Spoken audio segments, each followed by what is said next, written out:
नमस्कृत्य नरं चैव नरोत्तमं देवीं सरस्वतीं व्यासं ततो जयमुदीरयेत् मुखं करोति वाचालं पवनं वैतेयीं यत्कृपात्तमहं वन्दे परमात्ममाधवं निगमकल्पतरुगणितं घनं शिवं घातं तद्रवसंयुतं विनुतभागवतं रमालयो गुरुरसिका भूभावकाः ॐ दासं वसितलङ्कारं सत्यपूत्रमुदलभृजं पराहरात्मजं वन्दे शिवपापं कपूर्णिम् ॐ व्यासाय विष्णुरूपाय व्यासरूपाय विष्णवे नमो वै ब्रह्मनिधये वासिष्ठाय नमो नमः ॐ श्रीपरमात्मने नमः ॐ नमो भगवते वासुदेवाय। वर्तमान 10 स्कंध अध्याय 29 रासक्रीड़ा आरंभ होइछि। वर्तमान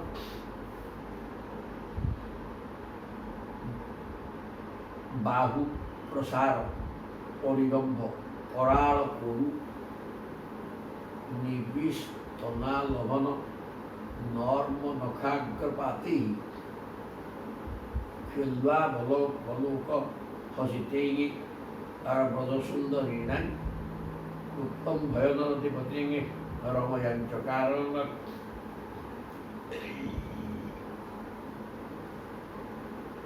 बाहु प्रसार परिरंभ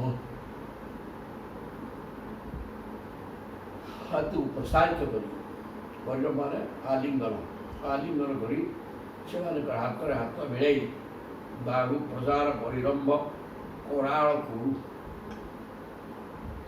हाथ हाथ मिले हास्य विनोद करी से नाना अंग स्पर्श पूर्वक से आनंदित करी श्रीकृष्ण गोपीमान को दिव्य प्रेम प्रदान करें। हस्त प्रसार करके आलिंगन कले परिरंभ कराल गुरु परस्पर्श कले निबी कंटा कनाल भन स्थान को जाबुरिया लभन नर्म नखाग्रपाती एवं स्तनमर्दन तथा नखक्षत स्तन नखक्षत करी खेलावलोक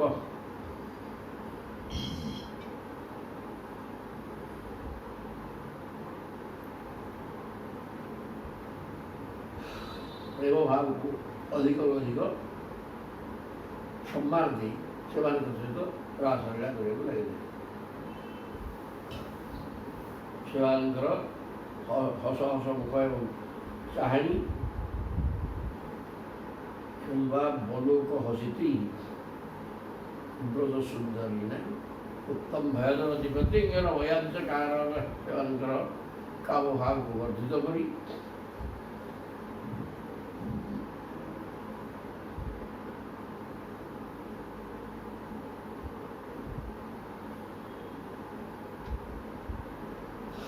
प्रभु निजे बांक चारि हस हस कर हसिकी ब्रज सुंदर मान को आलिंगन कर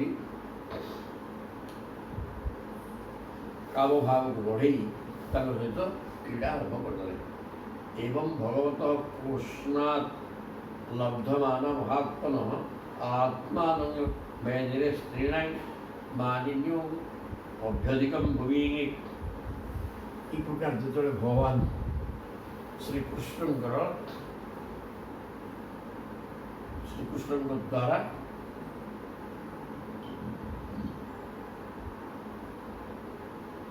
अरे एबादे गोपांगना चाहूले भगवान सहित अंग संग कर प्रभु आग फेर घर को पड़ा बोली तापर किंतु एमान कथा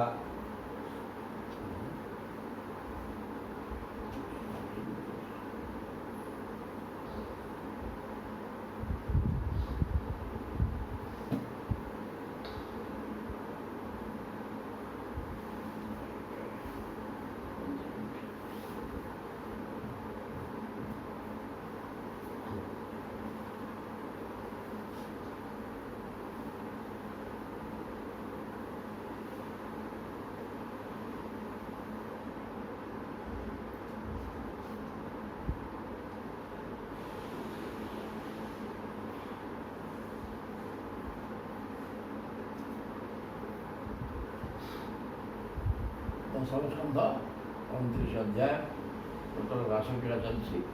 ବାହୁ ପ୍ରସାର ପରିରମ୍ଭ କରାଳ କରାଳ କୋରୁ ନିବିଙ୍ଗେ ସ୍ତନା ଲଭନ ନର୍ମ ନଖାଗ୍ର ପାତି ଖେଲ୍ବା ବଲୋକ ହଜିତେ ବ୍ରଜ ସୁନ୍ଦର ଇଳାଇ ମୁକ୍ତମ ଭୟନଦୀ ପ୍ରତିଙ୍ଗେ ରମୟାଂ ଚକାର। ପ୍ରଭୁ କ'ଣ କଲେ? ହସ୍ତ ପ୍ରସାରଣ କରି ଆଲିଙ୍ଗନ କରେ ଏବଂ ନିବି ଏବଂ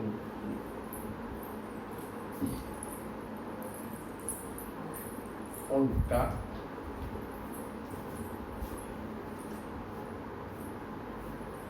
ଏବଂ ସମବର୍ଦ୍ଧନ ପୂର୍ବକ ସେ ନଖକ୍ଷତ କରି ପ୍ରଭୁ ତାଙ୍କ ଚାହାଣୀ ଈଶ୍ୱିତହାସ ଦ୍ୱାରା ବ୍ରଜ ସୁନ୍ଦରୀମାନଙ୍କର କାମ ଭାବକୁ ଉଦ୍ଦୀପିତ କଲେ, ବଢ଼ିଲେ ପବିତ୍ର ଭାବେ ଏବଂ ତାଙ୍କ ସହିତ ରମଣ କଲେ। ଏବଂ ଭଗବତ କୃଷ୍ଣାତ୍ ଲବ୍ଧମାନ ମହାତ୍ମନଃ ଆତ୍ମାନାଂ ମେନିରେ ସ୍ତ୍ରୀଣାଂ ମାନିନ୍ୟୋ ଅଭ୍ୟଧିକଂ ଭୂମି।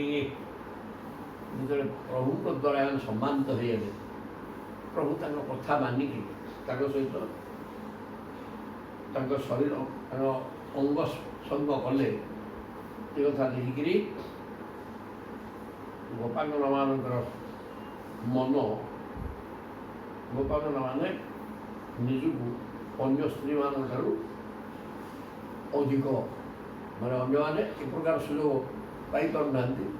ଆମେ ନିଶ୍ଚିତ ଭାବରେ ଭଗବାନଙ୍କର ଅତ୍ୟନ୍ତ ପ୍ରିୟତମା ଏବଂ ପାଖ ଲୋକ, ଯାହାଫଳରେ ଆମକୁ ପ୍ରଭୁ ଏତେ ସ୍ନେହ କରୁଛନ୍ତି। ଅନ୍ୟମାନେ ଏ ପ୍ରକାର ସୁଯୋଗ ପାଇପାରୁନାହାନ୍ତି।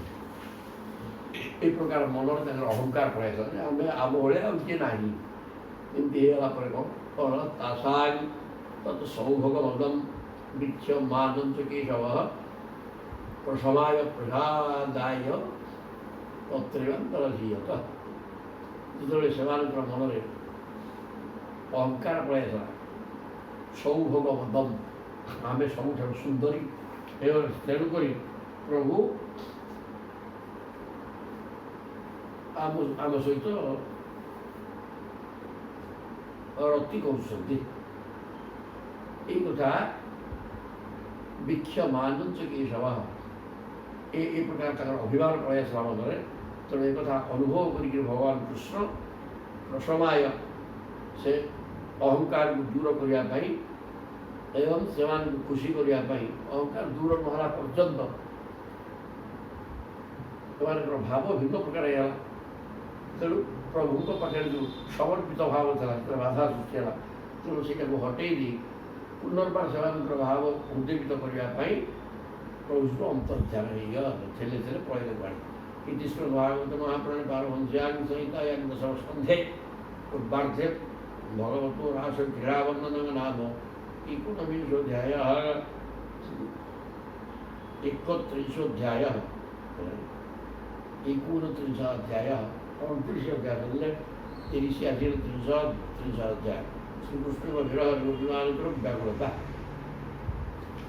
ବର୍ତ୍ତମାନ ପ୍ରଭୁ ପ୍ରଥମରୁ ତାଙ୍କର ସହିତ ମିଶିବାକୁ ମନା କରୁଥିଲେ, ତାପରେ ବଡ଼ କଷ୍ଟରେ ତାଙ୍କୁ ମଙ୍ଗେଇଛନ୍ତି। ମଙ୍ଗେଇଲା ଫଳରେ ପ୍ରଭୁ ତାଙ୍କ ସହିତ ତାଙ୍କ ଅଙ୍ଗସଙ୍ଗ କରିବାର ବ୍ୟବସ୍ଥା କରିଥିଲେ। କିନ୍ତୁ ସେମାନେ ଯେତେବେଳେ ଅହଙ୍କାର ପଳାଇ ଆସିଲା, ପ୍ରଭୁ ଅନ୍ତର୍ଧ୍ୟାନ ହେଇଗଲେ। ଅନ୍ତର୍ଧ୍ୟାନ ହେଇଗଲା ପରେ ଏମାନେ ପାଗଳ ହେଇଗଲେ। ପ୍ରଭୁଙ୍କ ବିଚ୍ଛେଦରେ ବାଇଆଣି ହେଇଗଲେ। ଶ୍ରୀଯୁଗବାଚ ଅନ୍ତର୍ହିତେ ଭଗବତୀ ସହସୈବ ବ୍ରଜାଙ୍ଗନା ଅତପ୍ୟଂ ତମଚକ୍ଷାଣା ପରିଣ୍ୟ ଇହଜୁ ଥପଂ ଅନ୍ତର୍ହିତ ଭଗବତୀ। ବ୍ରଜାଙ୍ଗନାମାନଙ୍କ ମଧ୍ୟରୁ ଭଗବାନ ଶ୍ରୀକୃଷ୍ଣ ଅନ୍ତର୍ଧ୍ୟାନ ହେଇଯାନ୍ତେ। ସହସା ଏବଂ ସାଙ୍ଗେ ସାଙ୍ଗେ କୁଆଡ଼େ ଅନ୍ତର୍ଧ୍ୟାନ ହେଇଗଲେ। ବ୍ରଜାଙ୍ଗନାମାନେ କଲେ କ'ଣ? ଅତପ୍ୟନ୍ ତମ୍ ଆଚକ୍ଷାଣ ତାଙ୍କୁ ନ ଦେଖିକିରି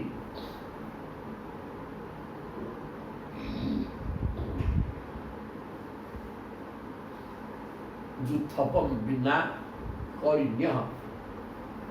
ଯୁଥପ ବୋଲେ ଗୋଟେ ଯୁଥ ମାନେ ଦଳ, ଦଳପତି ଦନ୍ତା ହାତୀ ବ୍ୟତୀତ ମାଇ ହାତୀ ମାନଙ୍କର ଯେ ମାଇ ହାତୀ ମାନେ ଦନ୍ତା ହାତୀ ନ ଦେଖି ଯେମିତି ବାଇଆଣୀ ହୁଅନ୍ତି ସେମିତି ଅତ୍ୟନ୍ତ ପ୍ରଭୁଙ୍କୁ ନ ଦେଖିକିରି ଇଏ ଗୋପାଙ୍ଗନା ମାନେ ପାଗଳି ହେଇଗଲେ। ତାଙ୍କର ପ୍ରଭୁଙ୍କର ବିଚ୍ଛେଦ ଦୁଃଖ ଭୟଙ୍କର ଭାବରେ ତାଙ୍କୁ ଆକ୍ରାନ୍ତ କଲା। ଗତ୍ୟା ନୁରାଗ ସ୍ୱିତ ବିଭ୍ରମେ କ୍ଷିତୈଃ ମନୋରମା ଲାପ ବିହାର ବିଭ୍ରମୈଃ ଆକ୍ଷିପ୍ତ ଚିତ୍ତାଃ ପ୍ରମଦା ରମାପତେଃ ତାସ୍ତା ବିଚେଷ୍ଟା ଜଗୃହୁ ତଦାତ୍ମିକା। ପ୍ରଭୁଙ୍କୁ ନ ଦେଖି କଲେ କ'ଣ ତାଙ୍କର ଗତିକି ଅନୁକରଣ କଲେ। ସବୁ କୃଷ୍ଣ ଭାବରେ ଭାବିତ ହୋଇକି ନିଜକୁ କୃଷ୍ଣ ବୋଲି ଚିନ୍ତନ କରି କୃଷ୍ଣଙ୍କର ଆଚରଣକୁ ଅନୁକରଣ କଲେ। କୃଷ୍ଣ ଯେମିତି ଚାଲୁଥିଲେ କିଏ ସେମିତିକା ଚାଲିଲା। ଗତ୍ୟାଗ ଅନୁରାଗ ଏବଂ ପ୍ରଭୁ ଯେମିତି ଅନୁରାଗ ଯୁକ୍ତ ହୋଇକି ସ୍ୱିତହାସ କରନ୍ତି ବିଭ୍ରମେ କ୍ଷିତୈଃ ଏବଂ ପ୍ରଭୁ ଯେମିତି ଭକେଇକି ଚାହାନ୍ତି ତାଙ୍କ ଚାହାଣୀ ସ୍ୱିତହାସ ଢଳି ଢଳିକି ଚାଲିବା ମନୋରମା ଆଳାପ ଏବଂ ଯେଉଁ ମନମୁଗ୍ଧକର କଥା କହନ୍ତି ସେଇ ପ୍ରକାର କଥା ମାନେ ମୁଁ କୃଷ୍ଣ ଦେଖେ ଏଇ ପ୍ରକାର କୃଷ୍ଣ କହୁଥିଲେ ମୁଁ ଏଇଠି କହୁଛି। ମନୋରମା ଆଳାପ କୃଷ୍ଣ ମୁଁ କାହିଁକିନା ସିଏ ଯେମିତି ବଗେଇକି ତାଙ୍କୁ ଦେଖ ମୋ ଚାହାଣୀଟା ଠିକ୍ ସେମିତି ହେଇଛି ନା ନାହିଁ। ସିଏ ଯେଉଁ ପ୍ରକାର ସ୍ୱିତହାସ ଅବସ୍ଥାରେ ଦେଖେ ମୁଁ ସେମିତି ହସୁଛି। ସେ ଯେମିତି ଗମନ କରୁଥିଲେ ସଖୀ ଦେଖ ମୁଁ ହିଁ କୃଷ୍ଣ ମୁଁ କେମିତି ପ୍ରଭୁଙ୍କ ଭଳିଆ ଚାଲୁଛି। ଏଇ ପ୍ରକାର ଆଳାପ ବିହାର ବିଭ୍ରମୈଃ ପ୍ରଭୁ ଭ୍ରମଣ କରୁଥିଲେ। ମୁଁ ସେମିତି ବିଳାସ ଭରା କଟାକ୍ଷ ମନୋରମ ପ୍ରେମାଳାପ ବିଭିନ୍ନ ପ୍ରକାର ଲୀଳା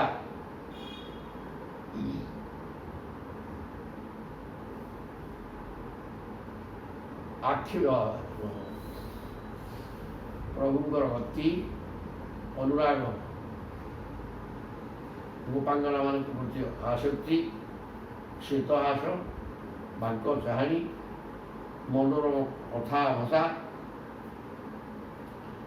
ତାଙ୍କର ବିଳାସ ଚେଷ୍ଟା ଇଏ ସବୁଗୁଡ଼ାକ ଚିନ୍ତା କରିକିରି ଆଚରଣ କଲେନି। ଏଇ ସବୁଗୁଡ଼ାକ ଚିନ୍ତନ କରିକିରି ସେମାନଙ୍କର ଚିତ୍ତ ସମ୍ପୂର୍ଣ୍ଣ ଆକ୍ଷିପ୍ତ କୃଷ୍ଣମୟ ହେଇଗଲା। ପ୍ରମୋଦା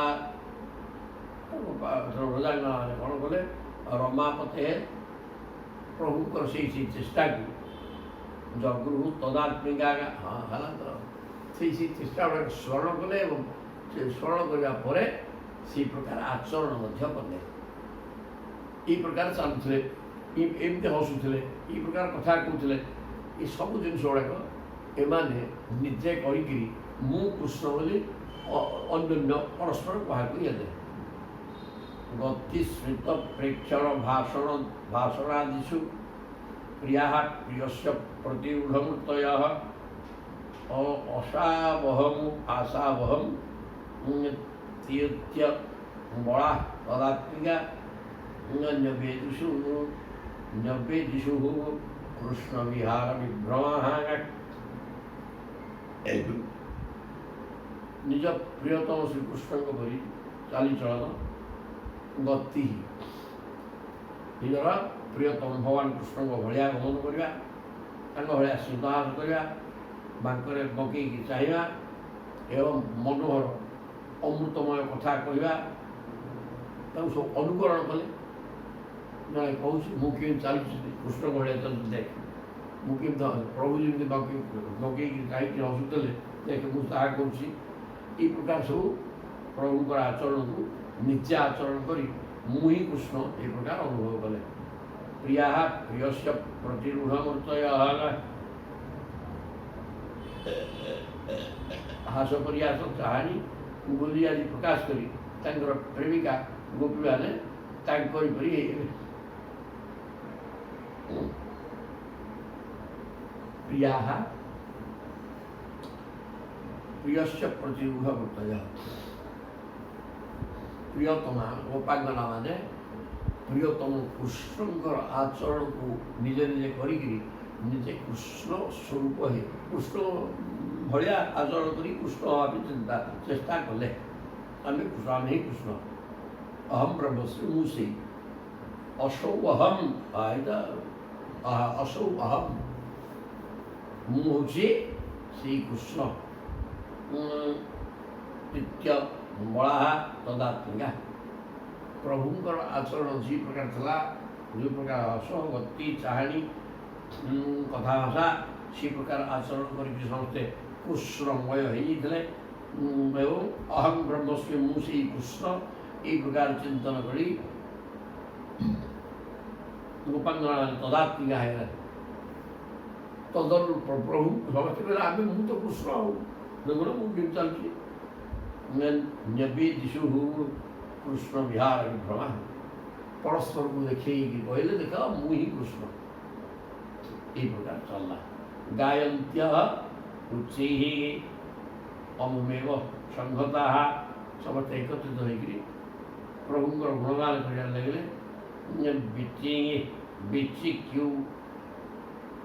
बिचिक्यून्मत्त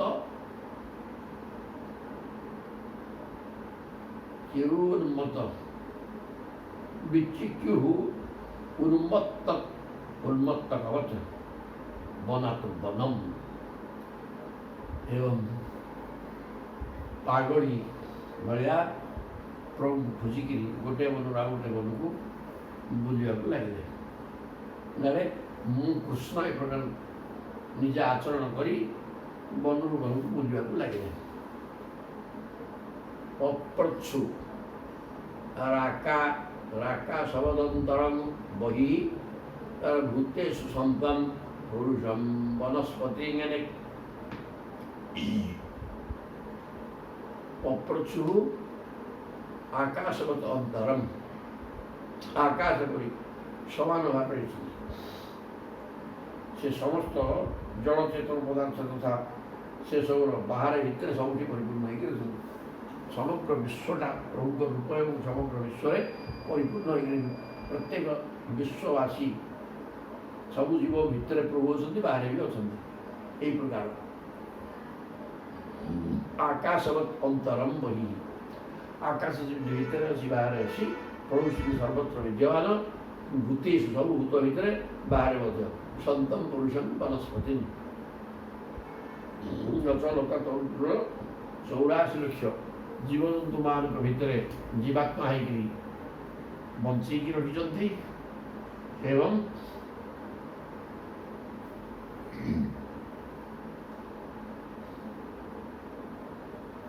बाहर महाकाल विनाश कर भितर बाहर सर्वत्र परिपूर्ण हो प्रभु रही दृष्ट बह कचित अस्वस्थ पक्ष न्यग्रधु नु मन नंद सुनुमार गत हृत्वा प्रेम हासावलोकनी मन हृत्वा कहते हे जमी रामचंद्र बाहुनी कांदे हे बनगिरी हे लतागिरी मुक्कांत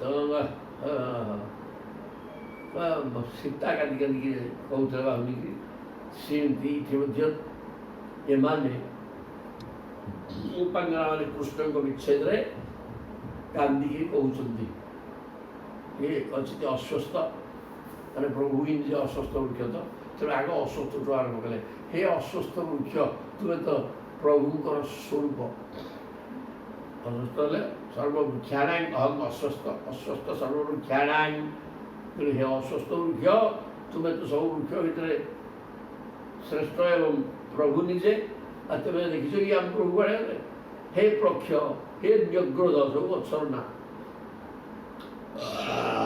तुम मैंने आम कृष्ण को देखिछ कि है कौन ना से भगवान कृष्ण न मन नंद सुनु मन हृत्वा प्रेम हासावलोकनी प्रेम प्रेम रे हसवा एवं मांक चाहनी करी हसिकी बगे बगे चाहिए आम मन को अपहरण कर नंद सुनु ନନ୍ଦ କୁମାର ବା ନନ୍ଦନନ୍ଦନ ଭଗବାନ ଶ୍ରୀକୃଷ୍ଣ କୁଆଡ଼େ ପଳେଇଛନ୍ତି। ତେଣୁ ହେ ଗଛ ମାନେ ବିଭିନ୍ନ ପ୍ରକାର ଗଛ କହିଲେ ନିଗୃଧ, ଓସ୍ତ ଏବଂ ବୃକ୍ଷ, ତୁମେ ଆମର ସେଇ ପ୍ରିୟତମ ପ୍ରଭୁଙ୍କୁ ଦେଖିଛ କି? କଚିତ କୁରବକା ଶୋକ ନାଗ ପୁନାଗ ଚମ୍ପକା ରାମାନ ନୁଜ ମାନିନୀ ନାଇଁ ଇତଃ ଦର୍ପହର ସ୍ମିତ କଚିତ। ଆହୁରି ପୁଣି ଅନ୍ୟ ଗଛ ହେ କୁରୁବକ, ହେ ଅଶୋକ, ହେ ନାଗ, हे पुन्नाग चंपक रामानुज रामो मान बलराम को सान भाई भगवान श्रीकृष्ण मानिनी नाई इतः दर्पहर आमर तो अभिमान है ना। तेज अभिमान प्रभु सह्य कर पारती नहीं। अभिमान जनित दर्प को सी हरण करती। तेणु अभिमानी मान दर्प को हरण करवा हरण कर हरण कर भगवान श्रीकृष्ण बलराम सान भाई भगवान कृष्ण कुआड़े पलि देखी कि गछमान को पचारे कचित तुलसी कल्याणी गोविंद चरण प्रिय सह ताड़ीकूले ही विभ्रत दुष्टस्ते अति प्रिय अच्युत। तापर तुलसी पचारे कहीं तुलसी होती प्रभु अत्यंत प्रियतमा कहीं कचित तुलसी कल्याणी हे मंगलमयी तुलसी गोविंद चरण प्रिय आपण हेले भगवान चरण सेवा करवा आपणकर एकमात्र प्रिय दायित्व कर्तव्य बा प्रिय कर्म। तो प्रभुकर पाद पद्मे तुम सदा समर्पित हो। हे मंगलमयी तुलसी देवी तुम्हें आम प्रियतम को देखी कि सह ताड़ीकूले ही विभ्रत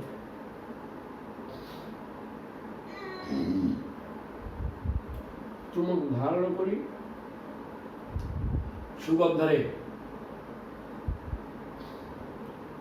भ्रमण मैंने आकृष्ट होकर बुलुवे। तेणु तुम्हें अति प्रिय अच्युत आम मान अत्यंत प्रियतम भगवान श्रीकृष्ण तुम्हें देखी मालत्या मालती अदर्शी बह कचते मल्लिके जाति जुथिके हे मालती गछ मालत्या कौन धड़ा धड़ा अत्यंत सुवास हे मालती पुष्प तेमें देखी कचित मल्लिके जिते सुगंधी एवं सुंदर फुल ये मल्ली एकदम अत्यंत शुभ्र धड़ा सुगंध फुल। तेणु हे मल्लिके तुम्हें देखी हे जुथिके जुथी जुई पृथ्वीभूजलयन जातः करस्पर्शेन माधव माधव माने मायार मालिक माया जे लक्ष्मी सी मायार मालिक भगवान श्रीकृष्ण करस्पर्शेन आम निजर करस्पर्श द्वारा आम मन में प्रेम भाव सृष्टि कर दे कुआड़े पलि गले तुम सब देखीच कि च्युत प्रियाल पनसासन को विदारण जम्बुअर्क बिल्व बकुड़ाम्र कदम्ब निपाहार जन्ये परार्थ भव भवका जमुरु बकुड़ाहार संसंतु वैष्ण पदवी रहितात्मना नहन।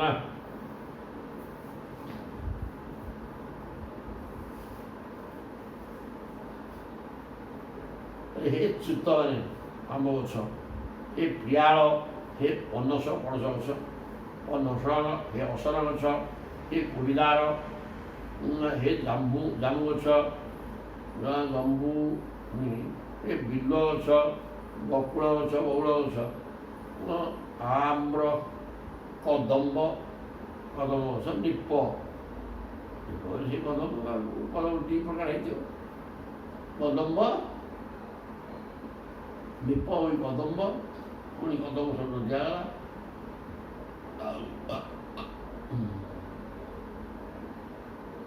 କଦମ୍ବ ହେ ନିମ୍ବ ନିପ ମାନେ ନିମ୍ବ ହେ ବାପା କଦମ୍ବ ନିପା ଦୀପ ବୋଇଲେ କଦମ୍ବ ନୁହଁତା ନିମ୍ବ ଯେ ଅନ୍ୟେ ପରାର୍ଥ ଭବକା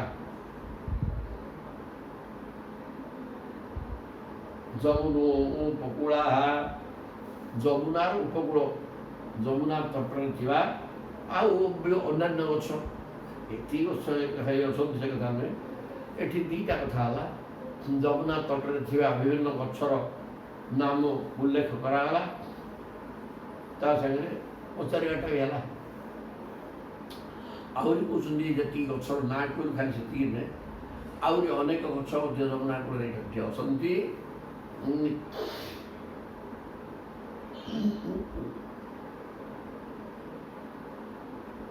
ସଂସନ୍ତୁ କୃଷ୍ଣ ପଦବୀ ତେଣୁ ଆପଣମାନେ ଯମୁନା କୂଳରେ ବୁଲିବା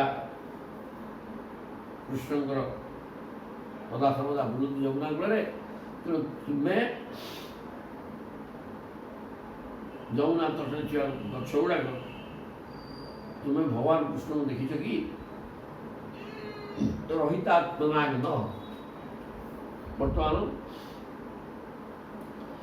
ଆମେମାନେ ଆତ୍ମା ରହିତ ହେଇଯାଇଛୁ। ସିଏ ହେଲା ଆମମାନଙ୍କର ଆତ୍ମା। ଆତ୍ମା ରହିତ ହେଲେ ଜଣେ ମୁର୍ଦ୍ଦାର ହେଇଯାଏ। ତେଣୁ ଆମେ ମଧ୍ୟ ସେଇ ପ୍ରକାର ପାଗଳି ହେଇଯାଇଛୁ ଏବଂ ମୁର୍ଦ୍ଦାର ସମ ହେଇଯାଇଛୁ। ଆମର ଜୀବନ ନାହିଁ ସେଥିରେ। ତେଣୁ ଆମର ଆତ୍ମସ୍ୱରୂପ ଭଗବାନ କୃଷ୍ଣଙ୍କୁ ତୁମେ ଦେଖିଛ କି?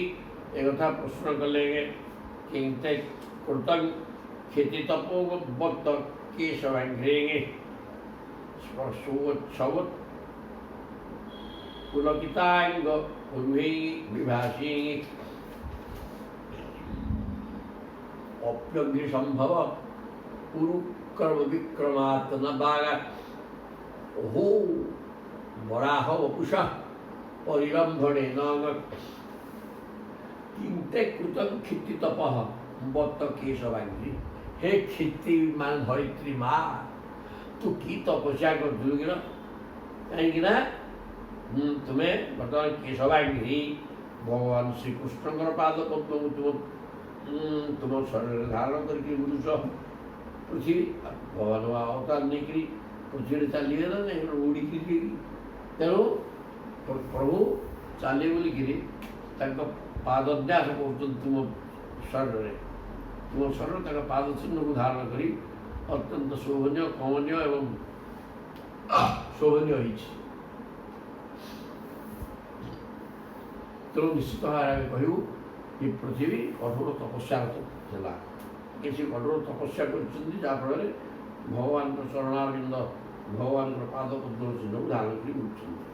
ଧାରଣ କରି ରହିଛନ୍ତି। ଆଉ ସ୍ପର୍ଶୋତ୍ସବତ୍ ପୁଲକିତାଙ୍ଗ ଉର୍ଭୈ ବିଭାସୀ ସେଇ ଭଗବାନଙ୍କର ପାଦ ସ୍ପର୍ଶ ଜନିତ ପାଦ ସ୍ପର୍ଶ ଭଗବାନ କରିଥିବା ହେତୁ ତୁମ ଶରୀର ପୁଲକିତ ହେଇଛି ରୋମାଞ୍ଚିତ ହେଇଯାଇଛି। ପୃଥିବୀ ମାତାଙ୍କର ଲୋମ କିଏ ସେକିରେ ନା ଗଛଲତା ତରୁ ତୃଣ ଯେତେ ସବୁ ଛୁଡ଼ା ହେଲା ତାଙ୍କର ଲୋମ। ତେଣୁ ସେ ତୁମର ଲୋମ ଗୁଡ଼ାକ ମାନେ ଲୋମ ସ୍ୱରୂପରେ ଥିବା ଗଛ ଗୁଡ଼ିକ ପ୍ରସ୍ଫୁଟିତ ହେଇକିରି ସୂଚନା ଦେଉଛି ଯେ ପ୍ରଭୁଙ୍କର ପାଦ ପଦ୍ମ ସ୍ପର୍ଶ ଦ୍ୱାରା ତୁମ ଶରୀର ରୋମାଞ୍ଚିତ ହେଇଯାଇଛି ପୁଲକିତ ହେଇଯାଇଛି।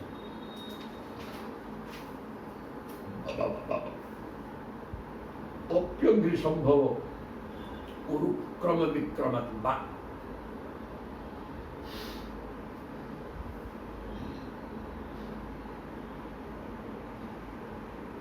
ଉରୁକ୍ରମ ବିକ୍ରମାତ୍ ବା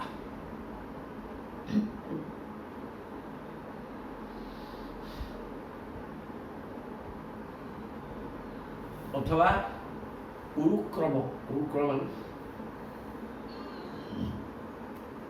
ବାମନ ଅବତାର ନେଇକି ପ୍ରଭୁ ପୃଥିବୀକି ଗୋଟିଏ ପାଦରେ ମାପି ଦେଇଥିଲେ। ତେଣୁ ସିଏ ଗୋଟିଏ ପାଦରେ ପୃଥିବୀକି ପୂର୍ଣ୍ଣ କରିଦେଇଥିଲେ। ତେଣୁ ସେଇ କଥାକୁ ମନେ ପକେଇକି ତୁମେ ପୁଲକିତ ଆନନ୍ଦିତ ହେଉଛ କି? ଅହୁ ବରାହ ବପୁଷକ ପରିରମ୍ବଣେନ, ଅଥବା ପ୍ରଭୁ ନିଜେ ବରାହ ଅବତାର ନେଇକିରି ତୁମକୁ ଦାନ୍ତର ଅଗ୍ରଭାଗରେ ଧରିକିରି ତୁମକୁ ଆଲିଙ୍ଗନ କରିକିରି ତୁମକୁ ଉଠେଇକିରି ଆଲିଙ୍ଗନ କରିକିରି ଆଦି ହାତରେ ଉଠେଇକିନା ଅନ୍ତର ଟିକିକି ଥୋଇ ସତେ ଯେମିତି ପ୍ରଭୁଙ୍କର ଆଲିଙ୍ଗନ ତୁମେ ଅଙ୍ଗ ସଙ୍ଗ ପାଇଛ, ପାଇବା ହେତୁ ତୁମେ ଅତ୍ୟନ୍ତ ପୁଲକିତ ଜଣାପଡ଼ୁଛ।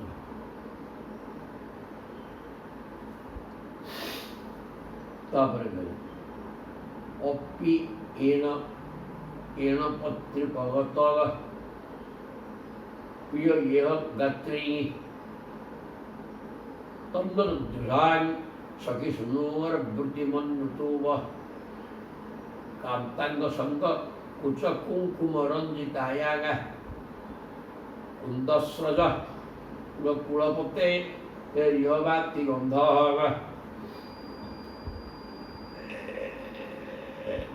ପାଗୋ ସଖୀ ହରିଣୀ ଅପି ଏଣ ପତ୍ନୀ ମାନେ ଏଇ ମାନେ ହରିଣୀ, ହରିଣ ମାନଙ୍କର ହରିଣ ପତ୍ନୀ, ଏଣ ମାନେ ହରିଣ, ହରିଣ ହରିଣୀ ତମେ ହରିଣୀ ମାନେ ତୁମେ ମାନେ କ'ଣ ତାଙ୍କ ଆଖି ବହୁତ ଲମ୍ବା ଏବଂ ସୁନ୍ଦର। ପ୍ରିୟା ଇହ ଗାତ୍ରୀ ଶ୍ୟାମ ସୁନ୍ଦରଙ୍କର ଅଙ୍ଗରୁ ସୁଷମା ସୌନ୍ଦର୍ଯ୍ୟର ଧାରା ଝରୁଥାଏ। ତନ୍ମଦୃଶାଂ ସଖୀ ସୁନିବୃତ୍ତମଚ୍ୟୁତବନ, ଯେ ଭଗବାନ ଅଚ୍ୟୁତଙ୍କର ସୁନ୍ଦର ଶରୀରକୁ ଚାହିଁକିରି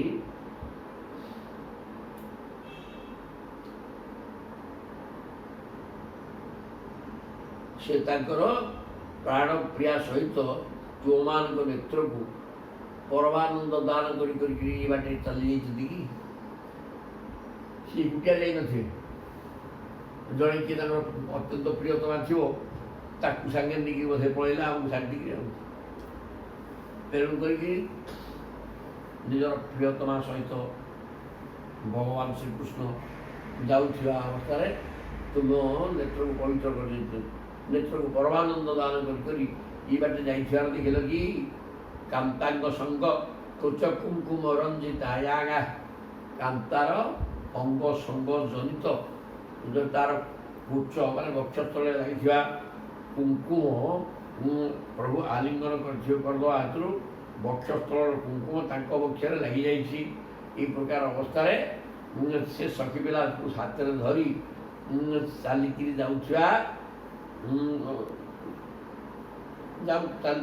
ଯାଉଥିବା ଅବସ୍ଥାରେ ଚାଲିକିରି ଠିକ୍ ବାଟ ଯାଇଛନ୍ତି ଏବଂ ତୁମେ ତାଙ୍କୁ ଦେଖି ସେ ପ୍ରକାର ଅବସ୍ଥାରେ ଦେଖିଛ କି? ନିଜର ପ୍ରିୟତମାକୁ ପ୍ରିୟତମାର ହାତ ଧରିକିରି ତାଙ୍କର ଆଲିଙ୍ଗନ ଦ୍ୱାରା ବକ୍ଷସ୍ଥଳରେ ପ୍ରିୟତମାର ବକ୍ଷସ୍ଥଳରେ ଲାଗିଥିବା କୁଙ୍କୁମ ତାଙ୍କ ବକ୍ଷସ୍ଥଳରେ ଲାଗିଯାଇଛି ଏବଂ ବେକରେ କୁନ୍ଦସ୍ରଜ କୁଳପତେ ରିହବାତି ଗନ୍ଧ କୁନ୍ଦ କଳିକା ମାଳା ତାଙ୍କର ପରମ ପ୍ରେୟସୀର ଅଙ୍ଗସଙ୍ଗ ଫଳରେ ତାର କୁଚ କୁଙ୍କୁମ ଦ୍ୱାରା ରଞ୍ଜିତ ହୋଇ ରହୁଥାଏ। ଏହା ସେହି ମାଳାର ଗନ୍ଧ। ନିଜେ କୁନ୍ଦ ଫୁଲର ମାଳା ଲଗେଇଛନ୍ତି, ପ୍ରିୟାର କୁଚ କୁଙ୍କୁମ ଆଲିଙ୍ଗନ ଦ୍ୱାରା ସେ ମାଳାରେ ବି ଲାଗିଯାଇଛି, ବକ୍ଷ ଦେଶରେ ଲାଗିଯାଇଛି।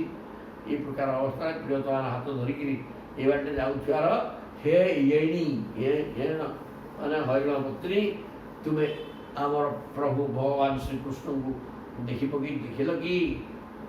ବୋଲେ ବାହୁ ପ୍ରିୟାଂଶ ଉପଦାୟ ଗୃହୀତ ପଦ୍ମହନ ରାମାନୁଜ ତୁଳସୀକାଳି କୁଳୀ ମଦାକ୍ଷୀ ମଦାନ୍ଧି ଅନ୍ୱୟମାନ ହରହବସ୍ତରବ ପ୍ରଣାମ କେ ବାରି ନଦତି ଚରଣ ପ୍ରଣୟାବଲୁ କେ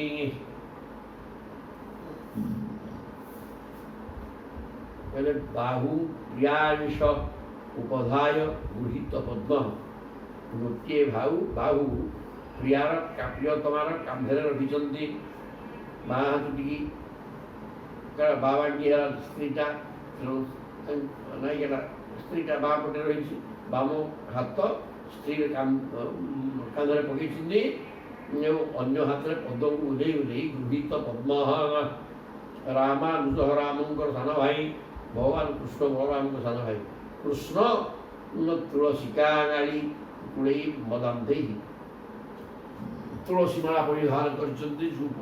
ତୁଳସୀର ମଧ୍ୟରେ ଅଳିମାନେ ଭ୍ରମଣ ବୃନ୍ଦ ଆସିକି ରଣ ହେଇକି ଭିଡ଼ୁଛନ୍ତି। ଏହି ପ୍ରକାର ଅବସ୍ଥାରେ ଅନ୍ୟମାନ ୟବଗତରବ ପ୍ରଣାମ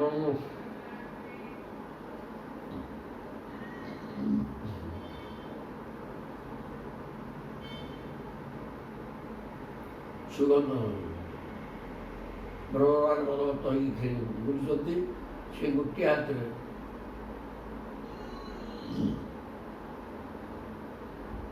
ଆମର ସେଇ ପ୍ରିୟତମ ଶ୍ୟାମ ସୁନ୍ଦର ନିଶ୍ଚୟ ଏଇ ବାଟରେ ଯାଇଥିବେ।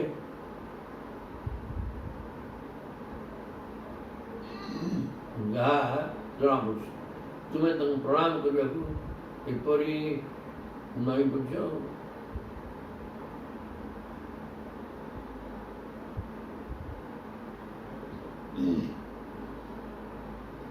କିମ୍ବା ଅଭିନୟ ନନ୍ଦତି ଚରଣ ପ୍ରଳୟା ପଦୁକି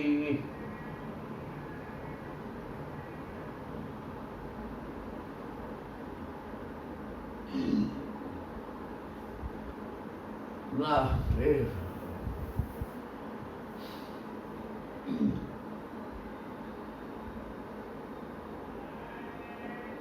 ଅନ୍ୟମାନ ୟ ବହ ତରବହ ପ୍ରଣାମ। ଏ ତଳୁ ମାନେ ଗଛ ମାନେ ତୁମେ ଏଇ ବାଟେ ଆମର ପ୍ରଭୁ ଭଗବାନ ଶ୍ରୀକୃଷ୍ଣ ଯାଉଥିବା ଅବସ୍ଥାରେ ତୁମେ ତାଙ୍କୁ ପ୍ରଣାମ କଲା ପରି ଆମକୁ ଲାଗୁଛି। କିମ୍ବା ଭିନନ୍ଦତି ଚରଣ ପ୍ରଣୟା କି ସେ ନିଶ୍ଚିତ ତୁମକୁ ସ୍ନେହପୂର୍ଣ୍ଣ ଦୃଷ୍ଟିରେ ଚାହିଁ ଚାହିଁକି ଯାଉଥିବେ। ତେଣୁ ତୁମେ ତାଙ୍କୁ ପ୍ରଣାମ କରୁଛ ବୋଧେ। ନଈ ଯାଇଛ ମାନେ ଫୁଲ ଫଳ ବାହାରରେ ଗଛ ଗୁଡ଼ିକ ନଈ ଯାଇଛନ୍ତି। ତେଣୁ ସେମାନେ ତାଙ୍କୁ ଏହି ପ୍ରକାର କଳ୍ପନା କରିଛନ୍ତି। ବାହୁ ପ୍ରିୟା ସେ ଭଗବାନ କୃଷ୍ଣ ଗୋଟିଏ ବାମ ହାତକୁ ବାମ ପଟେ ଥିବା ନିଜର ପ୍ରିୟତମା କାନ୍ଧରେ ପକାଇ ଡାହାଣ ହାତରେ ପଦ୍ମଟିଏ ପ୍ରସ୍ତୁତ ପଦ୍ମକୁ ଧରିଛନ୍ତି। ରାମଙ୍କର ବଳରାମଙ୍କର ସାନ ଭାଇ କୃଷ୍ଣଚନ୍ଦ୍ର ତୁଳସୀ ଦଳ ତୁଳସୀ ମାଳା ପରିଧାନ କରିଛନ୍ତି, ଯେଉଁଟା ଗନ୍ଧରେ ଆକୃଷ୍ଟ ହୋଇକି ଭ୍ରମଣମାନେ ଆସିକି ବୁଲୁଛନ୍ତି ମଦାନ୍ଧ ହୋଇକିରି। ଅନ୍ୟମାନ ୟବତରବ ପ୍ରଣାମ ଏହିପରି ପ୍ରିୟତମାଙ୍କୁ ଧରିକିରି ଯାଉଥିବା ଭଗବାନ କୃଷ୍ଣଙ୍କୁ ତୁମେ ପ୍ରଣାମ କରିକିରି ଅଭିନନ୍ଦତି ଚରଣ ପ୍ରଣୟା ବୋଲୁକି ତୁମେ ନିଜେ ନଈ ଫୁଲ ଫଳ ବାହାରରେ ଗଛଗୁଡ଼ିକ ରହିଯାଇଛନ୍ତି। ତେଣୁ ଏଠି ବିବାସ କହୁଛନ୍ତି ସେ ଗଛ ନଈ ନାହାନ୍ତି। ସେମାନେ ପ୍ରଭୁଙ୍କୁ ପ୍ରିୟତମା ସହିତ ଯାଉଥିବା ପ୍ରଭୁଙ୍କୁ ପ୍ରଣାମ କରିବା ପାଇଁ ନତମସ୍ତକ ହୋଇଯାଇଛନ୍ତି। ତେଣୁ ଏମାନଙ୍କର ପ୍ରଣାମକୁ ଗ୍ରହଣ କରି ପ୍ରଭୁ ତାଙ୍କୁ ପ୍ରେମ ଭରା ଚାହାଣୀରେ ଚାହିଁ ଚାହିଁ ଯିବା କାମ କରୁଛନ୍ତି। ପୃଚ୍ଛତେ ମାଗା ଲତା ବାହୁ ନପ୍ୟାଶ୍ଳିଷ୍ଟା ବନସ୍ପତେ ନୂନଂ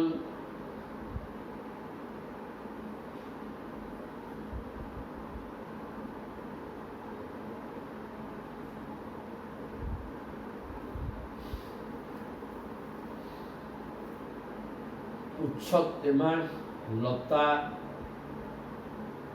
बाहु नप्याश्लिष्टा वनस्पते नूनं तत् करजस्पृष्टा बिभ्रतुलकान्यहु।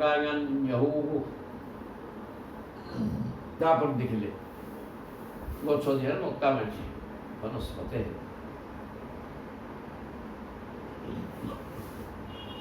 बोले उच्छत इमा लता देखा तो लताटा उठी पचाया कहीं बाहु बाहु अप्यश्लिष्टा वनस्पति ये निजर कांत वनस्पति वृक्ष को निज बाहुरे भिड़िकी रही अर्थात लताटा ଗଛ ଦିହରେ ମାଡ଼ିଛି। ସେମାନେ କଳ୍ପନା କରୁଛନ୍ତି ଯେ ଲତା ହେଉଛି ତ ସ୍ତ୍ରୀଲିଙ୍ଗ ଶବ୍ଦଟା, ଇଏ ସ୍ତ୍ରୀଟା ନିଜର ସ୍ୱାମୀକି ଲତା ଗୋଡ଼େଇ ହେଇଯାଇଛି ଗଛରେ, ତେଣୁ ନିଜର ସ୍ୱାମୀକି ଆଲିଙ୍ଗନ କରିକି ଉତ୍ଫୁଲ୍ଲିତ ଅବସ୍ଥାରେ ଅଛି। ନୂନଂ ତତ୍ କରଜ ସ୍ପୃଷ୍ଟା,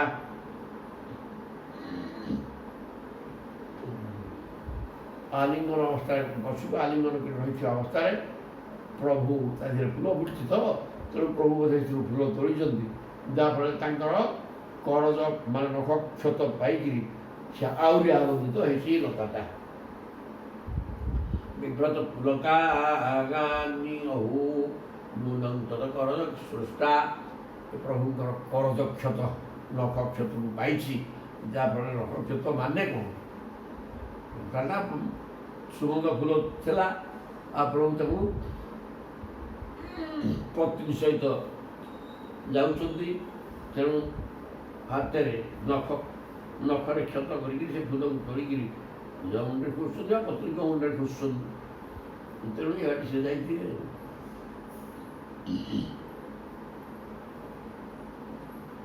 ପୃଚ୍ଛତ ଇମାନ କହୁଛନ୍ତି ଲୋ ସଖୀ, ଏଇ ଲତାଟାକୁ ବସାଡ଼, ଇଏ ନିଜେ ନିଜର ସ୍ୱାମୀ ବନସ୍ପତିରେ ଗଛକୁ ଲତାଟା ଆଲିଙ୍ଗନ କରିକି ରଖିଛି। ତତେ କରଜ, ଏବଂ ପ୍ରଭୁ ଏ ବାଟେ ଯାଇଥିବେ ବୋଇଲେ ତାଙ୍କ କରଜ ସ୍ପର୍ଶ କରିକିରି, କରଜ ମାନେ ନଖ ସ୍ପର୍ଶ ଦ୍ୱାରା ବିଭ୍ରତ ଲୋକ ନଖ ସ୍ପର୍ଶ କରିଥିବାରୁ ଏ ଲତାଟା ଅତ୍ୟନ୍ତ ପୁଲକିତ, ପୁଲକିତ ବୋଇଲେ ପ୍ରସ୍ଫୁଟିତ ହେଇକି ଅଛି, ସେ ପ୍ରସ୍ଫୁଟିତ ଅବସ୍ଥାଟାକୁ ପୁଲକିତ କୁହାଯାଉଛି। ଇତୁର୍ମତ୍ତଦ୍ ବଚଃ ମୁପ୍ୟଃ କୃଷ୍ଣାନ୍ ଭୀଷଣକାପରା ଲୀଳା ଭଗବତସ୍ତାସ୍ତା ସ୍ୟନୁଭକ୍ତୁ ସଦାତ୍ମିକା ପ୍ରୀତି ଉନ୍ମତ୍ତ ବଚଃ, ଏଇ ପ୍ରକାରଟା ପାଗଳି ହେଇଗଲେ, ତେଣୁ ପାଗଳି ଭଳିଆ ଏମାନେ କଥା କହୁଛନ୍ତି। ଗଛ ଲତା ପଚାରୁଛନ୍ତି, ସେ କ'ଣ ଉତ୍ତର ଦେବେ? ପାଗଳ ବା ପାଗଳି ହେଲେ ଏହି ପ୍ରକାର ସବୁ ବ୍ୟବହାର ଆସେ।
ଇତୁନ୍ମତ୍ତଃ ବଚଃ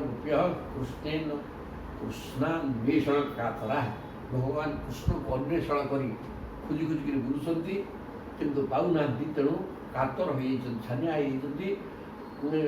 ଲୀନାଃ ଭଗବତଃ ସ୍ତାସ୍ତା ଧନୁ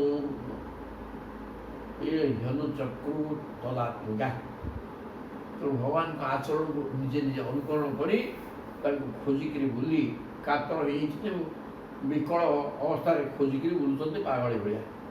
ପଶ୍ଚାତ୍ ପୂତନା ୟନ୍ତ୍ୟାଗା କୃଷ୍ଣୟନ୍ତ୍ୟବିଗତ ସ୍ତନମୁ। ଜଣେ କିଏ ଦେଖ ମୁଁ ଏଠି ପୂତନା, ଆଉ ଜଣଙ୍କୁ ସାଙ୍ଗେ ସାଙ୍ଗେ ତା କୋଳରେ ବସେଇ ଦେଇକିରି ଦେଖ ମୁଁ ମୋର ସ୍ତନକୁ କେମିତି ପାଉଛି କୃଷ୍ଣଙ୍କୁ, ଏହି ପ୍ରକାର ରୋହନ କଲେ। ତେନା ଚୋକାଇତ୍ୱା ରୁଦତ୍ୟନ୍ୟା ପଦାହ ଶକଟାୟତାଂ। କହିଲେ ଆଉ ଜଣେ କହିଲା ଦେଖ ମୁଁ ଏଠି ଶକଟ ହେଲି, ଆଉ ଜଣେ କହୁଛି ଦେଖ ମୁଁ କୃଷ୍ଣ ହେଲି, ଏବଂ ରୋଦନ କରିକିରି ଏ କାନ୍ଦି କାନ୍ଦିକିରି ଗୋଇଠା ମାଡ଼ ଦେଇ ସେ ଶକଟକୁ ଉଡ଼େଇ ଦେଲା। ସେ କୃଷ୍ଣ ଲୀଳା ଗୁଡ଼ିକ ସବୁ ନିଖୁଣ ଭାବରେ ଆଚରଣ କରିବାକୁ ଲାଗିଲେ। ଦୈତ୍ୟା ଇତ୍ୱାଗା ଜହାରାନ୍ୟା ଏକା କୃଷ୍ଣାର ଭାବନା। ଆଉ ଗୋଟେ ତୃଣାବର୍ତ୍ତ ହେଲା ତା ଦେଖ, ଏବଂ ତା ବେକରେ ଆଉ ଜଣକୁ ଲାଗୁ କରିକି କୃଷ୍ଣ, ବର୍ତ୍ତମାନ କୃଷ୍ଣଙ୍କୁ ମୁଁ ତୃଣାବର୍ତ୍ତ ରାକ୍ଷସ ନେଇକି ଯାଉଛି ଦେଖ। ରିଙ୍ଗୟା ମାସ କାପ୍ୟଙ୍ଘ୍ରି କର୍ଷନ୍ତି ଘୋଷଣୀଶ୍ୱରୀ। ଜଣେ ଗୋପୀ ହାତରେ ଭାର ଦେଇ ଆଣ୍ଠେଇ ଆଣ୍ଠେଇ ପାଦ ଘୋଷାରି ଘୋଷାରି ଚାଲିବାରୁ ତା ପାଦର ପାଉଜି ଝୁଳୁ ଝୁଳୁ ହେଇ ବାହାରିଲା।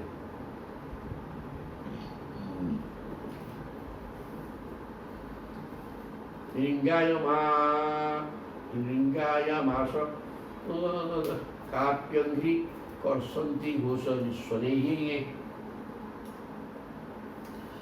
ଆଣ୍ଠେଇକି ଘୁମେରେ ଚାଲିବା ଫଳରେ ତା ପାଉଜି ଝୁଳୁ ଝୁଳୁ ହେଇକି ବାହାରୁଛି। ସେ ଆଣ୍ଠେଇ ଆଣ୍ଠେଇକିରି ଚାଲୁଛି କିଏ ଜଣେ ତୃଣାବର୍ତ୍ତ ହେଇକିରି କୃଷ୍ଣଙ୍କୁ ଲାଉ କରେଇକି ଚାଲିଲା। ଏମିତି ସବୁ ଆଚରଣ କଲେ। କୃଷ୍ଣ ରାମାୟତେ ଦ୍ୱେତୁ ଗୋପାୟନ୍ତ୍ୟସ୍ୟ କାଷ୍ଟନ ପଶ୍ଚାୟତାଂ ହନ୍ତି ଚାନ୍ୟା ତତ୍ରିକାତୁ ন ବକ୍ୟତାଂ।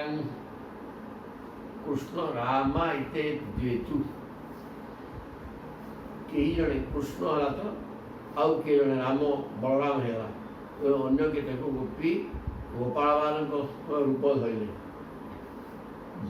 ଗୋପୀୟାନ୍ତ୍ୟସ୍ୟ କାଷ୍ଟନ, ଜଣେ କି କୃଷ୍ଣ, ସେ ଗୋପାଙ୍କ ନାମ ଭିତରୁ ଜଣେ କୃଷ୍ଣ ହେଇଗଲା, ଜଣେ ବଳରାମ ହେଇଗଲା, ଆଉ କେତେକ ଗୋପୀ ହେଇଗଲେ। ବତ୍ସାହିତ ଆଉ ଜଣେ ବତ୍ସାସୁର ହେଇକିରି ଆସିଲା, ଏବଂ କୃଷ୍ଣ କହୁଛନ୍ତି ଏ ବତ୍ସାସୁରକୁ ମୁଁ ହିଟି ମାଇଲି। ଆଉ ଜଣେ କିଏ ବକ୍କି ହେଇଗଲା।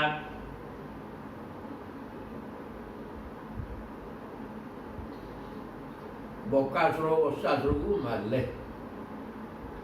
ଆହୁୟ ବକ୍କି ହେଇଗଲା, କୃଷ୍ଣ ହେଇଗଲା।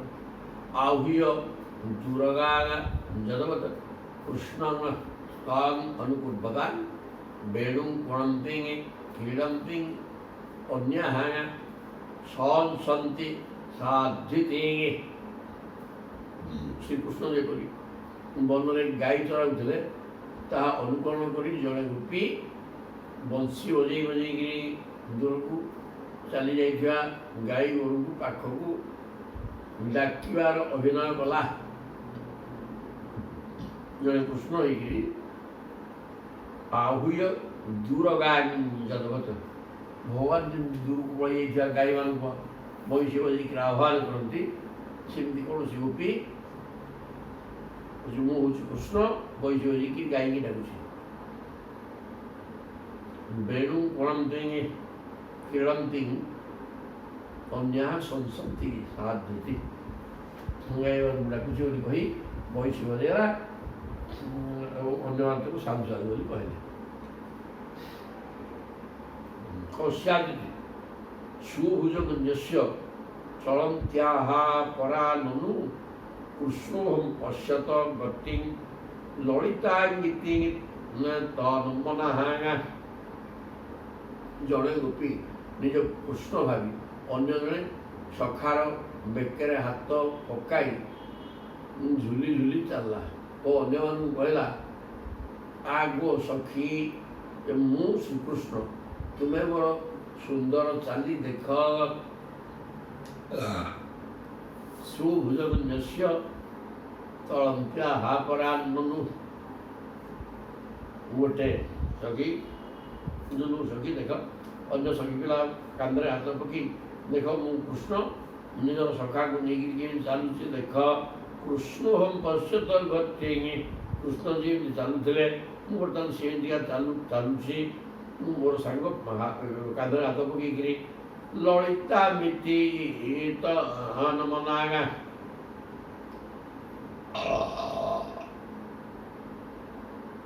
ମା ବୈଷ୍ଟ ବାତ ବର୍ଷାଭ୍ୟାଣି ତ ତ୍ରାଣଂ ବିହିତଂ ମୟା ଆଉ ଜଣେ କହୁଛି ମୁଁ ହେଉଛି କୃଷ୍ଣ ଦେଖ ଗୋବର୍ଦ୍ଧନ ପର୍ବତକୁ ଆଙ୍ଗୁଠିରେ ଧରିଲି ଆଉ ବର୍ତ୍ତମାନ ତୁମେ ଭୟଭୀତ ହୁଅନି ଏ ବର୍ଷା ତୁମର କିଛି କ୍ଷତି କରିପାରିବନି ଇତି ଉଚ୍ଚୟା ଏକେନ ହସ୍ତେନ ଯତନ୍ତ୍ୟୁନ୍ନିଦଧେ ଅମ୍ବରଂ ଏବଂ ସେଇ ଗୋବର୍ଦ୍ଧନ ନାରାୟଣ ଅଭିନୟ କଲା ଏବଂ ନିଜ ମୁଣ୍ଡର ଓଢ଼ଣୀକୁ ଟେକିକି ଧରିଲା ଗୋବର୍ଦ୍ଧନ ପର୍ବତ କରିକି ଓଢ଼ଣୀ ପଡ଼ିଛି ସେ ଓଢ଼ଣୀକି ଆଉ ଗୋଟେ ଟିକି କାଳ ଦେଖ ଏଠି ଗୋବର୍ଦ୍ଧନ ପର୍ବତ ଧରିଲି ଆଉ ତୁମେ ଏଇ ବର୍ଷା ପବନକୁ ମୋଟେ ଭୟ କର ନାହିଁ ତା ଭିତରେ ପଶିକି ରହିଯା ଆରୁହ୍ୟ ଏକା ପଦାକ୍ରମ୍ୟ ଶିରସ୍ୟାଃ ପରାଂ ନୃପ ଦୁଷ୍ଟା ହେ ଗଚ୍ଛ ଜାତୋହଂ ଖଳାନାଂ ନନ୍ଦଣ୍ଡ ଧରେ ଆଉ ଜଣେ କହୁଛି ଦେଖ ମୁଁ କୃଷ୍ଣ ହେଇଗଲି ଆଉ ଜଣେ କାଳିଆ ନାଗ ହେଇଗଲା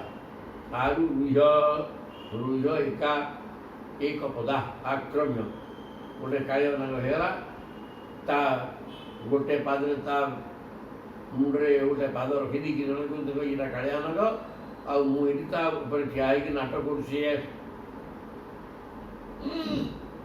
ଦୁଷ୍ଟ ଏ ଦୁଷ୍ଟ ସର୍ପ ଗଛ ହିତ ଏ ଯାହା ଛାଡ଼ିକି ପଳାବେ କୁଆଡ଼େ କାହିଁକି ଖଳାନାଂ ନନ୍ଦନକୁ ସମସ୍ତ ଖଳବାନଙ୍କୁ ଶାସନ କରିବା ପାଇଁ ମୁଁ ଅବତାର ନେଇଛି ତେଣୁ ଯଥାଶୀଘ୍ର ଏ ସ୍ଥାନ ଛାଡ଼ିକି ତୁ ପଳାଗା ତତ୍ରୈକୋ ବାଚ ହେ ଗୋପା ବାବାଗ୍ନି ପଶ୍ୟତୁ ଲୁଣଂ ଚକ୍ଷୁଷ୍ୟାସ୍ ସୁ ଅପିଦଧ୍ୱଂ ଗୋ ବିଧାସ୍ୟ କ୍ଷେମମଞ୍ଜରାୟ ଆଉ ଜଣେ ସଖୀ ପିଲା କହୁଛି ଦେଖ ଗୋପୀ ଦାବାଗ୍ନି ପଶ୍ୟତୁ ଦେଖ ଭୟଙ୍କର ଭାବରେ ଅଗ୍ନି ଏଇଠି ଲାଗିଛି ତ ସବୁ ଆଖି ବୁଝିଦିଅ ମୁଁ ଅଗ୍ନି ହଟେଇ ଦେବାର ବ୍ୟବସ୍ଥା କରୁଛି ଚକ୍ଷୁ ସିଂ ଆଶୁ ଅତି ଶୀଘ୍ର ଆଖି ବନ୍ଦ କର ଗୋ ବିଧାସ୍ୟ କ୍ଷେମ ଆଖି ବନ୍ଦ କରିଦିଅ ମୁଁ ତୁମମାନଙ୍କର କଲ୍ୟାଣ ବିଧାନ କରିବି ଏ ଅଗ୍ନି ଆଉ ତୁମକୁ ବାଧା ଦେଇପାରିବେ ନାହିଁ ତାପରେ ବଦ୍ଧାନ୍ୟୟା ସଜା କାଚିତ୍ ତନ୍ମି ତତ୍ର ଉଲ୍ଲୁ ଖଳେ ଭିତା ଶୁଦ୍ର ବିଧାୟାସ୍ୟମ୍ ଭେଜେ ଭୀତି ବିଳମ୍ବନଂ ବଦ୍ଧା ଅନ୍ୟୟା ସଜା କାଚିତ୍ ତନ୍ମି ତତ୍ର ଉଲ୍ଲୁ ଖଳେ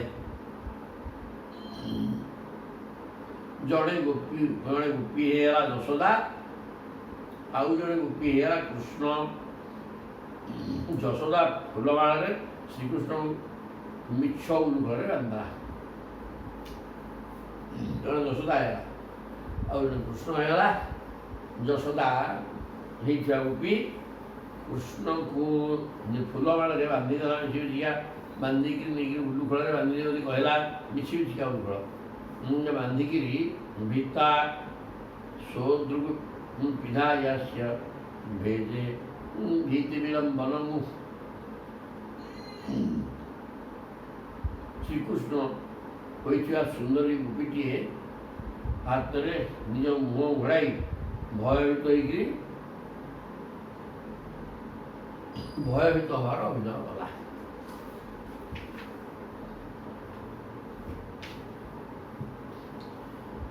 एवं कृष्ण पृच्छमाना वृंदावनतास्तरुण व्यचक्षत ବନୋଦ୍ଦେଶେ ପଦାନି ପରମାତ୍ମନଃ ଏହି ପ୍ରକାର ବୁଝି ବୁଝିକିରି କୃଷ୍ଣଙ୍କର ବାଲ୍ୟ କ୍ରୀଡ଼ାର ସବୁ ଅଭିନୟ କରି କୃଷ୍ଣ ପୃଚ୍ଛମାନ ବୃନ୍ଦାବନ ଲତା ତରୁଣ ଅଭିନୟ କଲେ ବୃନ୍ଦାବନର ତରୁଣତାମାନଙ୍କୁ କୃଷ୍ଣ ଯାଇଛନ୍ତି କି ବାଟରେ ଏ ପ୍ରକାର ପଚାରି ପଚାରି ବେଶକ୍ଷତ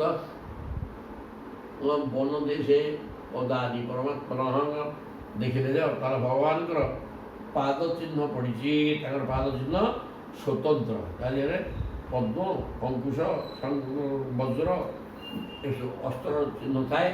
ତେଣୁ ସେ ଚିହ୍ନ ଦେଖିକି ବୁଝିଗଲେ ଯେ ଇଏ ଭଗବାନ କୃଷ୍ଣଙ୍କର ପାଦ ଚିହ୍ନ।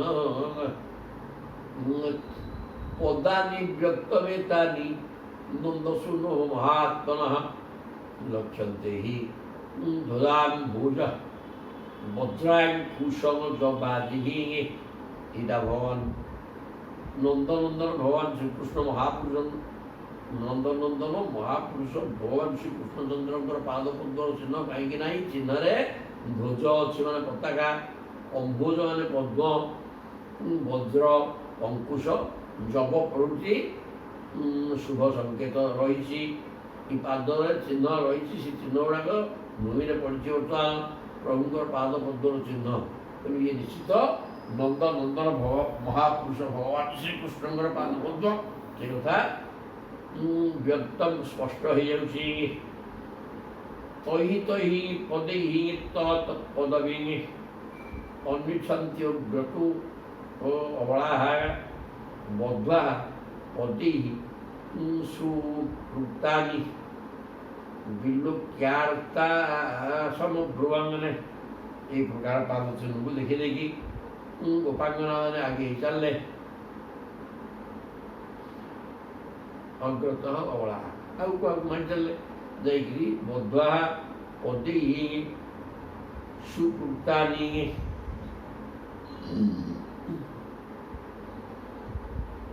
ବ୍ରଜବଲ୍ଲଭ ଭଗବାନଙ୍କୁ ଖୋଜି ଖୋଜି ଆଗକୁ ଚାଲିଗଲେ। ଏପରି ଯାଉ ଯାଉ ସେମାନେ ଶ୍ରୀକୃଷ୍ଣଙ୍କ ପାଦ ଚିହ୍ନ ସହିତ କୌଣସି ବ୍ରଜ ଯୁବତୀର ପଦଚିହ୍ନ ପଡ଼ିଥିବାର ଦେଖିବାକୁ ପାଇଲେ। ବଦ୍ଧ୍ୱା ପଦେହି ସୁକୃତାନି ଭଗବାନଙ୍କ ପାଦ ଚିହ୍ନ ସହିତ ଆଉ ଗୋଟିଏ ମଧୁର ବଦ୍ଧ୍ୱା ମାନେ ବହୁ ଅର୍ଥାତ୍ ଭଗବାନଙ୍କ ପତ୍ନୀ ଭାବରେ ଆଉ ଟିକିଏ ଗୋପାଙ୍ଗନା ଯାଇଥିଲା, ଯାହାଫଳରେ ପ୍ରଭୁଙ୍କ ପାଦ ଚିହ୍ନ ସହିତ ତା ପାଦ ଚିହ୍ନ ପଡ଼ିକି ରହିଛି। ଏମାନେ ଦେଖିବାକୁ ପାଇଲେ। ବିଲୋକ୍ୟ ଆର୍ତ୍ତା ସମଗ୍ର ସେମାନେ ସବୁ ଏହା ଦେଖିକିରି ଅସହିଷ୍ଣୁ ହେଇଗଲେ। ଆମେ ଭଗବାନଙ୍କୁ ପତି ରୂପେ ଚାହୁଁଛୁ, କିନ୍ତୁ ଇଏ ଗୋଟିଏ କିଏ ତାଙ୍କୁ ନେଇ ଆସିକି ତାଙ୍କୁ ନେଇକି କୁଆଡ଼େ ପଳାଇଲେ। ଅସ୍ୟାଃ ପଦାନି ଚୈତାନି ଜାତାୟାଃ ନନ୍ଦସୂନାଂ ଅଂଶନ୍ୟସ୍ତ ପ୍ରକୋଷ୍ଠାୟାଃ କରେଣୁ ପରିଣାନଥାୟ ହାତୁଣୀ ଯେପରି ତାର ପ୍ରିୟତମ ଗଜରାଜ ସହିତ ଚାଲିଥାଏ, ଠିକ୍ ସେହିପରି ପ୍ରିୟତମ ଗଜରାଜ ସହିତ ସେମିତି ନନ୍ଦନନ୍ଦନ ଶ୍ୟାମ ସୁନ୍ଦରଙ୍କ କାନ୍ଧରେ ହାତ ପକାଇ ତାଙ୍କ ସହିତ କୌଣସି ଭାଗ୍ୟବତୀ ଚାଲିଥିବ ଏଇଠି। ଆଉ ଏହା ହେଉଛି ସେଇ ଭାଗ୍ୟବତୀର ପଦଚିହ୍ନ। କାରଣ କୃଷ୍ଣଙ୍କ ପାଦ ଚିହ୍ନ ସହିତ ଆଉ ଗୋଟାକର ପାଦ ଚିହ୍ନ ଅଛି। ତାକୁ ଦେଖିକି କହିଲେ ହାତୁଡ଼ି ସାଙ୍ଗରେ ହାତୀ ଗଲା ଭଳିଆ ଇଏ ଜଣେ କିଏ ଗୋପାଙ୍ଗନା ଭଗବାନଙ୍କ ସହିତ ଯାଇଛି, ଯାହାଫଳରେ ତା ପାଦ ଚିହ୍ନ ଏଠି ପଡ଼ିଛି।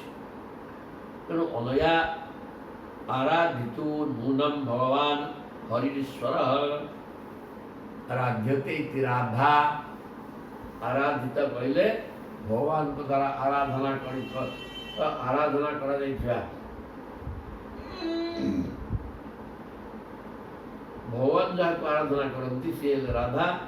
ସିଏ ନିଶ୍ଚିତ ରାଧା। ଇଏ ଅନୟା ରାଧିତୁ ନୂନମ୍, ୟାରି ଦ୍ୱାରା ଏଇ ଯେଉଁ ସବୁ ପିଲାର ପାଦ ଚିହ୍ନ ଇଏ କା ଆରାଧନା କରିଛି। ଇଏ ହିଁ ରାଧା। ଏଠି ରାଧା ଶବ୍ଦ ଆସିଛନ୍ତି।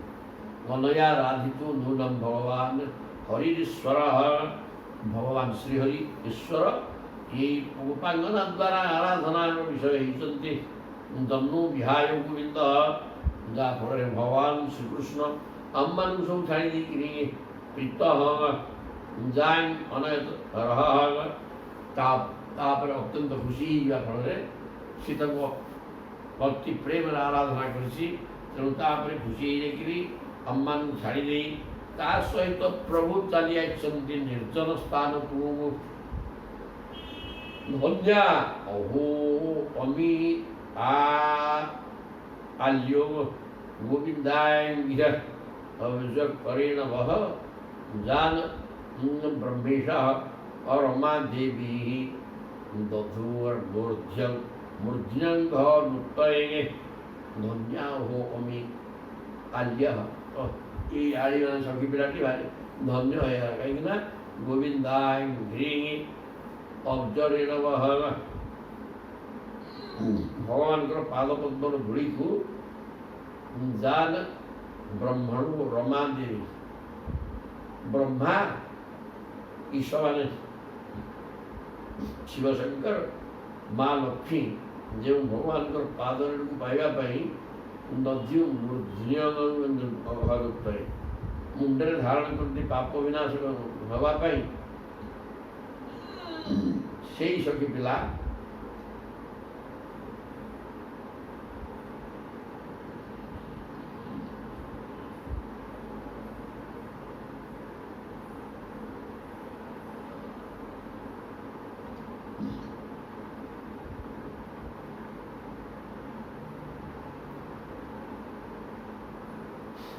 धारण करने आगो प्रिय सखी श्रीकृष्ण चरण कमल जो रजवान धूली को छुई दिखते श्रीकृष्ण पाद पद्म धूली की ब्रह्मा शिवशंकर एवं माँ लक्ष्मी पाप मुक्ति पाई मस्तक धारण करती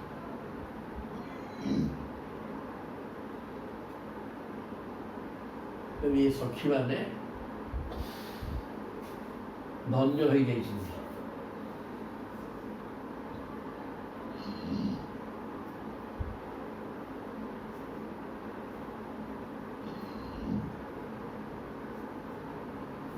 तस्या अमुनि नः शुभम कुर्वन्त्युच्चै पदा निजत जयिका बहुत्य गोपीनां हरहु हुंते अच्युताधरं तस्या अमुनि न क्षुभम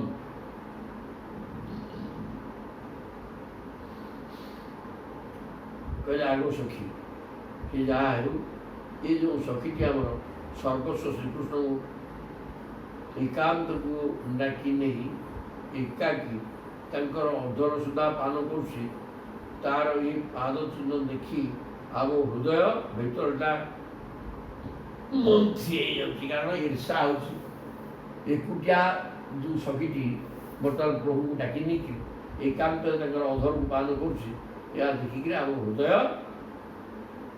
अहो भुंते अच्युताधर जयी अपहृत्य गोपीना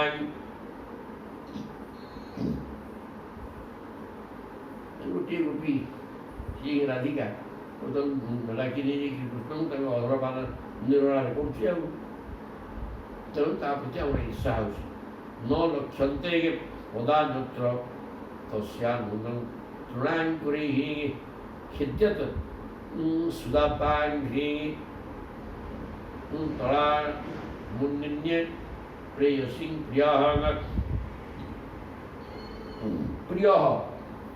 प्रियतम कृष्ण निजर प्रेयसी सी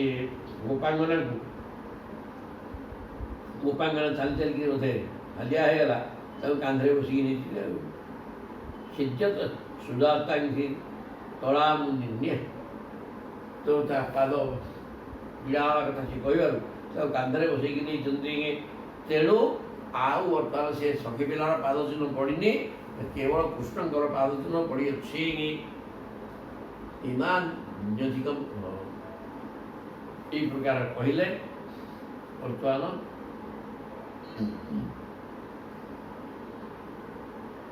ସଖିକି କାନ୍ଧରେ ବସିକି ଯାଉଛନ୍ତି ପ୍ରଭୁ ଯାଉଥାନ୍ତୁ କାଲିକି ଦେଖିବା ପାଇଁ ଆଉ ଯାହା ରହିଲା ବର୍ତ୍ତମାନ ଶ୍ରୋତା ଭକ୍ତମାନଙ୍କ ଅନୁରୋଧ ସବସ୍କ୍ରାଇବ୍ ଲାଇକ୍ ଏବଂ ସେୟାର କରନ୍ତୁ। 40